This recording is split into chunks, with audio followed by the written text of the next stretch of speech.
নমস্কার বন্ধুরা, আশা করি আপনারা সবাই ভালো আছেন। আজকে আমি আপনাদের বানিয়ে দেখাবো মোচা চিংড়ি। মোচাটা আমি কুটে নেব।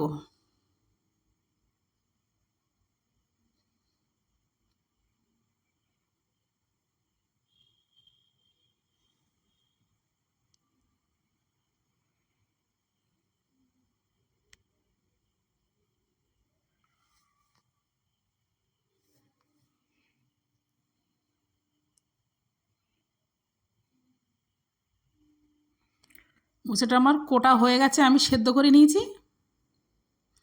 কড়াটা গরম হয়ে গেছে, আমি তেল দিয়ে দিচ্ছি। এবার আমি তেলে আলুগুলো দিয়ে দেবো। আলুগুলো আমার ভাজা হয়ে গেছে, আমি তুলে নিচ্ছি। ফোড়নে তেজপাতা, গোটা জিরে। এখানে আমার দুটো পেঁয়াজ কুচানো আছে, আমি দিয়ে দিচ্ছি।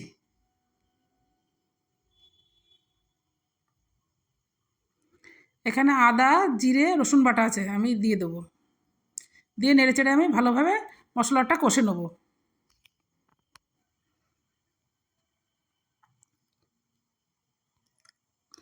এখানে আমি 2 চামচ লঙ্কার গুঁড়ো দিয়ে দেবো, পরিমাণ মতো হলুদ দিয়ে দেবো, পরিমাণ মতো লবণ দিয়ে দিচ্ছি। এখানে আমার একটা টমেটো আছে, আমি দিয়ে দিচ্ছি। এখানে আমি 2 চামচ ধনের গুঁড়ো দিয়ে দেবো, 1.5 চামচ চিনি দিয়ে দেবো। দিয়ে আমি মশলাটা ভালো করে কষে নেব।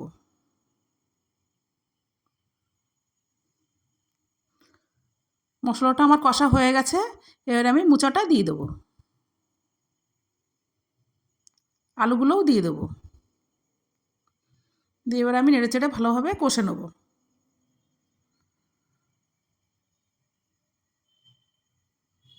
এবারে ওপর দিয়ে চিংড়ি মাছগুলো দিয়ে দেবো।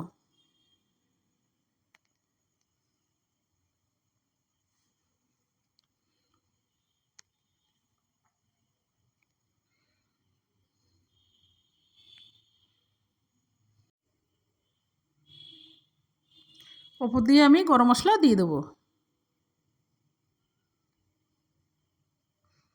এখানে আমি 3 চামচ ঘি দিয়ে দেবো।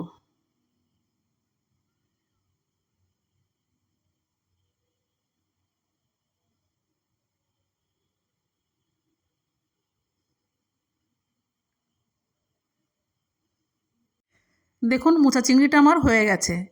নামিয়ে নিলে রেডি হয়ে গেল আমার মোচা চিংড়ি।